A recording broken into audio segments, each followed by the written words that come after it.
नमस्कार, India voice देख रहे हैं आप और मैं हूं आपके साथ शिवम दुबे। इंडिया वॉइस के खास कार्यक्रम देवभूमि समाचार में आप सबका स्वागत है। बुलेटिन की शुरुआत करेंगे खबर देहरादून से, जहां उत्तरकाशी की घटना पर सीएम सख्त है और जनपद उत्तरकाशी में मस्जिद को लेकर बीते रोज हुए बवाल पर अब सरकार सख्त हो गई। मुख्यमंत्री पुष्कर सिंह धामी ने इस मामले में जिला प्रशासन को पुनः दस्तावेज चेक करने के निर्देश दिए, यानी रीचेक करने के निर्देश दिए। मुख्यमंत्री पुष्कर सिंह धामी ने कहा कि उनके पास शिकायत आई है, इसलिए उनके द्वारा जिला प्रशासन को यह निर्देश दिए गए हैं कि मस्जिद या उसके आसपास की जमीनों से जुड़े हुए सभी दस्तावेज दोबारा से जांचे जाएं, जिससे सच्चाई का पता चल सके। आपको बता दें कि उत्तरकाशी में मस्जिद को गिराने की मांग को लेकर पिछले दिनों संयुक्त धर्म रक्षा संगठन की तरफ से जन आक्रोश रैली निकाली गई थी, जिसमें 9 पुलिसकर्मी सहित 27 लोग बुरी तरीके से घायल हुए। इस घटना के बाद मुख्यमंत्री पुष्कर सिंह धामी ने बीते रोज उत्तरकाशी जनपद का दौरा किया था, जहां पर अधिकारियों को दिशा निर्देश दिए थे मुख्यमंत्री ने। देहरादून को रजत जयंती, रजतोत्सव और दीपावली के शुभ अवसर से जो हमारा पूरे राज्य के अंदर स्वच्छता अभियान चलाया गया था, और उसी कड़ी में आज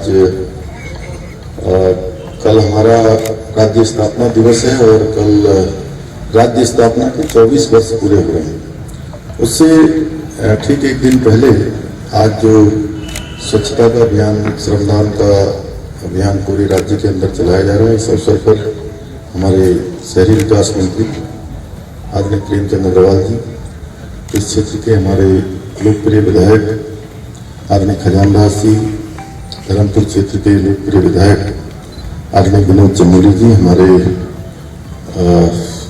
निवर्तमान मेयर भाई सुनील उनियाल गामा जी, हमारे शहरी विकास विभाग के सचिव श्री नितेश झा जी, जिलाधिकारी श्री सबिन बंसल जी और नगर निगम के हमारे अधिकारी श्री गौरव जी और सभी उपस्थित। तो उत्तराखंड में वरिष्ठ आईएएस अधिकारी और आर मीनाक्षी सुंदरम और उनके स्टाफ के साथ हुई अभद्रता और मारपीट के मामले में विभिन्न संगठनों और एसोसिएशनों ने नाराजगी जताई। उत्तराखंड सचिवालय में आईएएस अधिकारी से दुर्व्यवहार मामले में अब आईएएस एसोसिएशन भी कूद गया है। एसोसिएशन ने प्रकरण पर फौरन कार्रवाई की मांग करते हुए आईएएस अधिकारी और सचिव ऊर्जा मीनाक्षी सुंदरम को अपना समर्थन देने से जुड़ा हुआ पत्र जारी किया है। आईएएस एसोसिएशन ने बॉबी पवार के खिलाफ कठोर कार्रवाई की मांग की गई है। इस पूरे मामले पर हंगामा अब तेज हो गया है। यह रिपोर्ट देखिए। तो आखिरकार विवाद बवाल का रूप ले चुका है। वरिष्ठ आईएएस अधिकारी और आर मीनाक्षी सुंदरम के साथ बेरोजगार संघ के अध्यक्ष बॉबी पवार के द्वारा किए गए अमर्यादित व्यवहार का मामला अब तूल पकड़ चुका है। पहले मामला सचिव और बॉबी पवार के बीच था, लेकिन अब इस विवाद में आईएएस अधिकारी सचिवालय कर्मचारी संघ भी कूद गया है। सचिवालय में वरिष्ठ अधिकारियों के साथ हुए इस दुर्व्यवहार पर अब सियासत भी होने लगी है। कांग्रेस हो या फिर बीजेपी, दोनों ही इस मामले पर बेरोजगार संघ के खिलाफ जुबानी हमला बोल रहे हैं। इस पूरे मामले पर दोषी बने बेरोजगार संघ के अध्यक्ष बॉबी पवार ने सोशल मीडिया पर अपना वीडियो पोस्ट करते हुए कई खुलासे करने का दावा किया है। बेरोजगार संघ के अध्यक्ष ने कहा कि उनके द्वारा पूर्व में यूपीसीएल के एमडी के कथित भ्रष्टाचार से जुड़े सबूत ऊर्जा सचिव को दिए गए थे, लेकिन उस पर कोई कार्रवाई नहीं हुई, इसलिए उनके द्वारा सचिव से मुलाकात की गई थी। लेकिन अब जो आरोप उन पर लग रहे हैं उसकी जांच होनी चाहिए, ताकि दूध का दूध और पानी का पानी हो सके। पर सच्चाई ये है कि जब आप जैसे अधिकारियों ने हमारे द्वारा पूर्व में उठाई गई आवाज, जो अनिल कुमार यादव जो यूपीसीएल के एमडी है, रिटायरमेंट के बाद उनका 2 साल का सेवा विस्तार देना, और एक ऐसे अधिकारी का जो भ्रष्टाचार में लिप्त है, जिन पर लगभग 200 करोड़ भ्रष्टाचार करने का आरोप है, या उनकी संपत्ति जो 200 करोड़ अवैध तरीके से कमाई गई है उसके आरोप है। इससे पूर्व जब वो पिटकुल में मुख्य अभियंता थे, उस दौरान वर्तमान मुख्य सचिव राधा रतूड़ी जी उस बोर्ड की अध्यक्ष थी और उन्होंने जब जांच की, उस जांच में दोषी पाए गए थे ये एमडी जिनका आपने आज सेवा विस्तार दिया है। और राधा रतूड़ी ने सख्त निर्देश दिए थे कि इनके खिलाफ उच्च से उच्च कार्रवाई हो। कांग्रेस हो या फिर बीजेपी, दोनों ही इस मुद्दे पर जांच की बात कर सच्चाई सामने आने का इंतजार करने की बात कह रहे हैं, यानी वेट एंड वॉच की रणनीति। कांग्रेस के सामने दिक्कत यह है कि वो बॉबी पवार का समर्थन नहीं कर सकती। ऐसे में रणनीतिक लिहाज से कांग्रेस को भी नुकसान पहुंच रहा है। बहुत दुर्भाग्यपूर्ण है पूरा प्रकरण, बहुत ही शर्मसार करने वाला है, क्योंकि उत्तराखंड एक बहुत ही सौहार्दपूर्ण वातावरण है उत्तराखंड का, और लोग हमें बहुत ऊंची दृष्टि से देखते हैं। और ये एक अपवाद है, ये एक एक्सेप्शनल केस है जिस तरह का सचिवालय में जो प्रकरण कल घटित हुआ। लेकिन हाँ, अब क्योंकि पुलिस प्रशासन के पास ये केस चला गया है तो ये पड़ताल का विषय है कि इसमें सही कौन है और गलत कौन, और अभद्रता यदि हुई तो किस लिमिट तक अभद्रता हुई है। कहीं किसी को टारगेट करने की कोशिश तो नहीं हो रही, कहीं पॉलिटिकल वेंडेटा तो नहीं है, कहीं बदले की भावना से प्रेरित ये पूरा मामला तो नहीं है। ये सब अभी भविष्य के गर्भ में है और इसकी पड़ताल गहनता से होनी चाहिए। निश्चित रूप से ये जांच का विषय है और इसमें कानून किसी को अपने हाथ में नहीं देना चाहिए। और हमारी सरकार निश्चित रूप से जनता के प्रति जवाबदेह है और जनता के जो सरोकारों के प्रश्न हैं उनको हल करने का सरकार ने कृत संकल्प है। माननीय पुष्कर सिंह धामी जी के नेतृत्व में उत्तराखंड राज्य के अंदर किसी भी तरह अराजकता का वातावरण नहीं बनना चाहिए। इस राज्य के अंदर एक सौहार्दपूर्ण वातावरण में, चाहे वो राजनेता हों या अधिकारी हों, सबको एक सौहार्दपूर्ण वातावरण में इस राज्य के विकास के लिए सोचना चाहिए, इस राज्य के विकास को आगे बढ़ाने के लिए प्रयास करने चाहिए।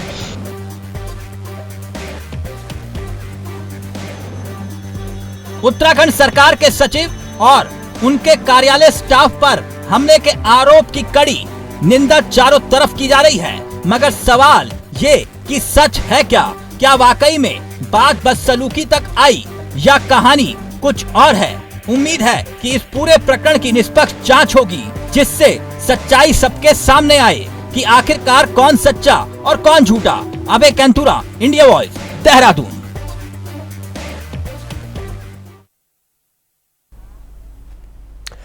तो खबरों में आगे बढ़ेंगे।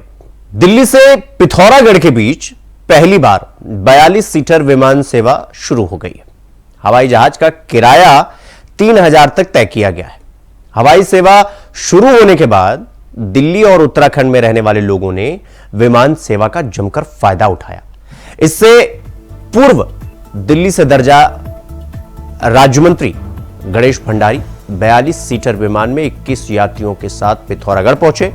उन्होंने बताया कि गुरुवार को एलायंस एयर का 42 सीटर विमान इंदिरा गांधी अंतर्राष्ट्रीय हवाई अड्डा दिल्ली, जिसे आईजीआई एयरपोर्ट कहते हैं, उसमें प्रातः यानी सुबह 10:30 बजे रवाना होकर 11:30 बजे के आसपास नैनी और सैनी एयरपोर्ट पर पहुंचा।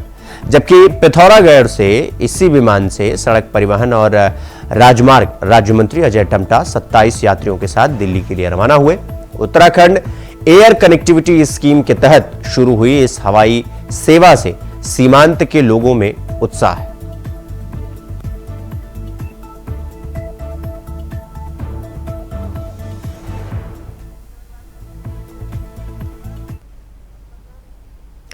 तो उत्तरकाशी में मस्जिद निर्माण का मामला शांत होने का नाम ही नहीं ले रहा है।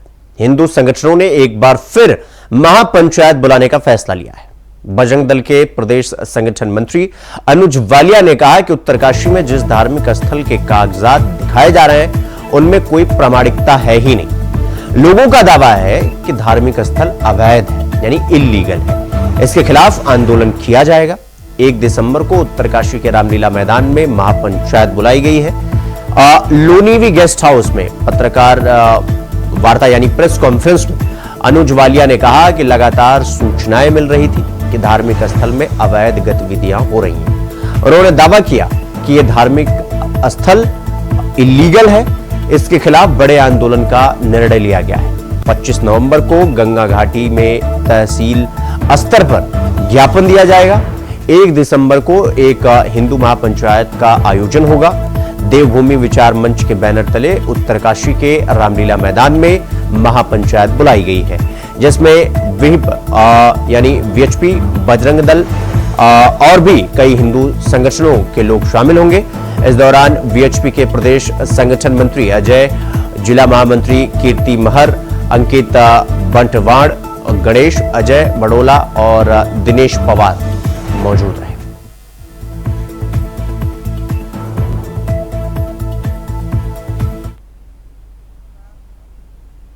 रुक करेंगे अगली खबर की ओर। अगली खबर देहरादून से है, जहां भगवान तुंगनाथ की डोली को मक्कू बैंड में वन विभाग की लापरवाही के चलते 5 घंटे तक रुकना पड़ा और डोली के साथ चल रहे भक्तों ने यह बताया कि पूर्व से ही यह भगवान तुंगनाथ का पैदल रास्ता रहा है, लेकिन वन विभाग ने यहां इको हट्स बना दिए हैं। अब इस पूरे मामले पर रुद्रप्रयाग जनपद वन विभाग ने बड़ी कार्रवाई की है। भगवान तुंगनाथ की डोली रोके जाने पर रुद्रप्रयाग जनपद में कार्रवाई हुई है।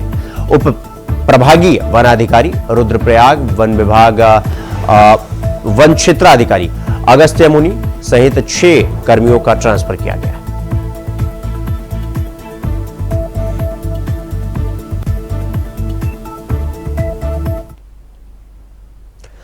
वहीं मुख्यमंत्री पुष्कर सिंह धामी ने राज्य स्थापना दिवस के पूर्व दिवस पर रेसकोर्स में स्वच्छता कार्यक्रम में प्रतिभाग किया और झाड़ू लगाकर स्वच्छता का संदेश दिया। इस अवसर पर मुख्यमंत्री ने देहरादून नगर निगम के अंतर्गत स्ट्रीट लाइट की शिकायत के लिए बनाए गए QR स्कैनर का शुभारंभ भी किया।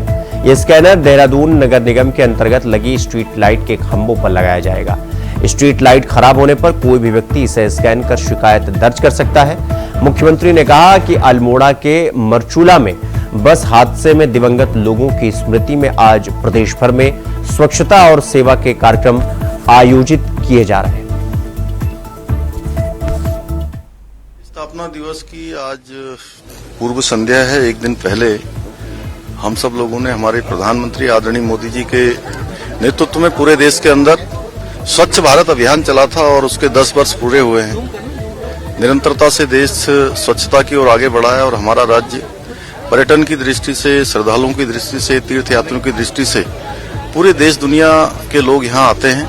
इसलिए हमारे राज्य में स्वच्छता होना बहुत जरूरी है और हमारे प्रधानमंत्री जी ने जो कहा है कि 21वीं सदी का तीसरा दशक उत्तराखंड का दशक होगा, उस दिशा में हम तेजी से आगे बढ़ रहे हैं। हर क्षेत्र में आज उत्तराखंड अपने मुकाम की ओर आगे बढ़ रहा है, लक्ष्य की ओर आगे बढ़ रहा है और कल से हम 24 साल पूरे करके 25वें साल में जा रहे हैं। इसलिए सभी लोग इस स्वच्छता के अभियान में भी सहभागी बने। तो यहां पर रुकेंगे एक छोटे से ब्रेक के लिए। खबरों का सिलसिला जारी है, फौरन लौट रहा है। तो ब्रेक के बाद एक बार फिर आप सबका स्वागत है मेरे साथ। रुक करेंगे अगली खबर की ओर। उत्तराखंड राज्य अब युवा अवस्था में पहुंच चुका है। राज्य स्थापना दिवस पर राज्यवासियों के सपने आज भी अधूरे हैं। विकास तो हुआ, लेकिन विकास के लिए राज्य ने बहुत सी कुर्बानियां भी दी हैं और ये रिपोर्ट दिखाते हैं हमारे सहयोगी अभय कैंतुरा की। राज्य जो 9 नवंबर 2000 को अस्तित्व में आया था, इन अस्तित्व में आने के बाद राज्य ने बहुत सारी चीज़ें यहाँ पर ऐसी की है जो आज दूसरे राज्यों के लिए प्रेरणा स्रोत बने हैं। यानी उत्तराखंड राज्य का जो आंदोलन था, जो 70 के दशक में शुरू हुआ था, 90 के दशक में उग्र हो चला था और पुरुषों से ज़्यादा महिलाओं ने इस राज्य के लिए अपनी शहादतें यहाँ पर दी हैं, बलिदान यहाँ पर दिए हैं, उदान यहाँ पर दी है। और आज उन्हीं की इन शहादतों पर उत्तराखंड राज्य अपना रजत जयंती समारोह मनाने का काम यहाँ पर कर रहा है। यानी 24 साल पूरे कर चुका है, 25वें साल में प्रवेश कर चुका है और युवा हो चले इस उत्तराखंड राज्य ने विकास के नए आयाम स्थापित करे हैं। उत्तराखंड राज्य ने विकास की दृष्टि में कह सकते हैं कि अपनी चीज़ों को आगे और बेहतर बनाने का काम यहाँ पर करा, ताकि राज्य में विकास की चीज़ें हो बेहतर हो सके। और कोशिश यही है राज्य सरकारों की भी और सत्ता पर बैठे शासन के अधिकारियों की भी कि उत्तराखंड राज्य में विकास से हर आदमी आच्छादित हो सके, जो राज्यवासी हैं उनके सपने पूरे हो सके। और जिन सपनों के लिए उत्तराखंड बना था, उन सपनों को पूरा करने का सिलसिला भी शुरू हो चुका है। यानी कोशिश है, जारी है, प्रयास अभी भी जारी है और यही चीज़ें आगे लिखने के लिए भी जरूरी है। और जो प्रेरणा अब तक मिली है, उनके बढ़ने का काम सरकारें कर रही है ताकि उत्तराखंड राज्य सपनों का राज्य बन सके और विकास की श्रेणी में, अग्रणी राज्यों की श्रेणी में शुमार हो सके। कैमरामैन नसना साथ अभय कैंतुरा, इंडिया वाइस, देहरादून। तो वहीं देहरादून से लखनऊ जा रही वंदे भारत एक्सप्रेस ट्रेन पर पत्थरबाजी की घटना सामने आई है, जिससे ट्रेन की कोच का शीशा टूट गया। पत्थरबाजी की घटना के बाद कोच के यात्रियों में हड़कंप मच गया। वंदे भारत ट्रेन के ड्राइवर के द्वारा घटना की सूचना कंट्रोल रूम मुरादाबाद को दी गई। सूचना मिलने पर आईपीएफ तत्काल मौके पर पहुंची और मामले की जांच पड़ताल करने के बाद आरोपी सलमान को गिरफ्तार कर लिया। आरोपित के खिलाफ संबंधित धाराओं में मुकदमा दर्ज किया गया है। आरपीएफ ने तत्परता दिखाते हुए ट्रेन पर पत्थरबाजी करने वाले आरोपित सलमान निवासी खड़ंजा कुतुबपुर को गिरफ्तार कर लिया है।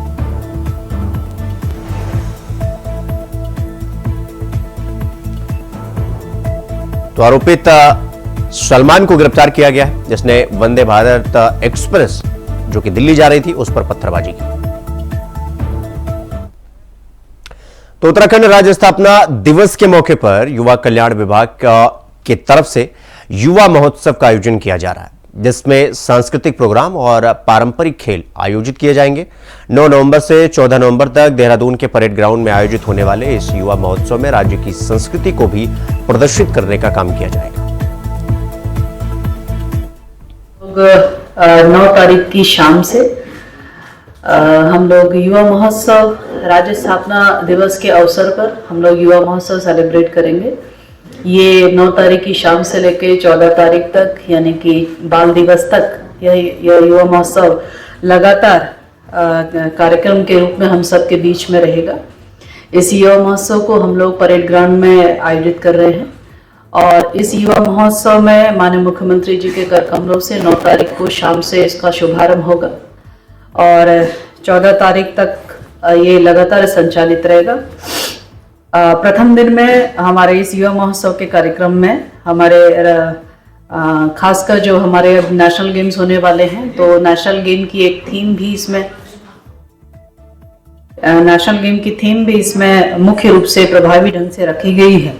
तो प्रथम दिन हम लोग इसमें 38वें राष्ट्रीय खेलों के प्रचार प्रसार और पारंपरिक खेलों का प्रदर्शन रहेगा, जिसमें हमारे मलखम, पिट्ठू और मुर्गा झपट का प्रदर्शन रहेगा।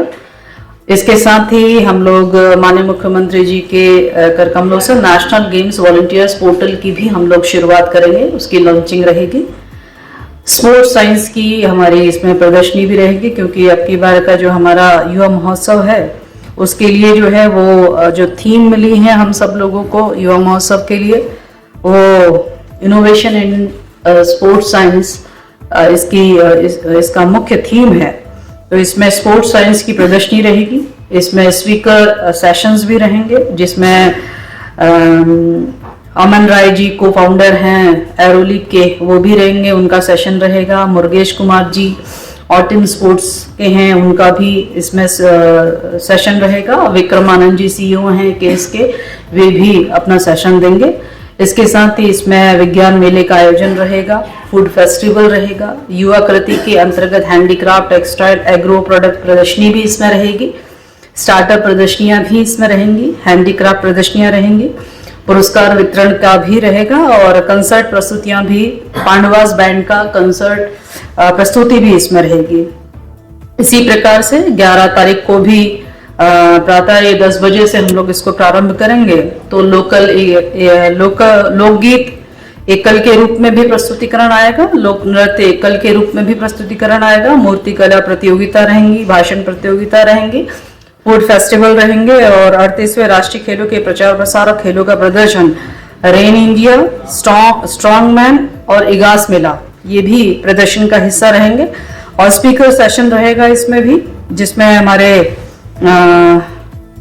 केसर जी, प्रतीक निवाने जी और श्रुति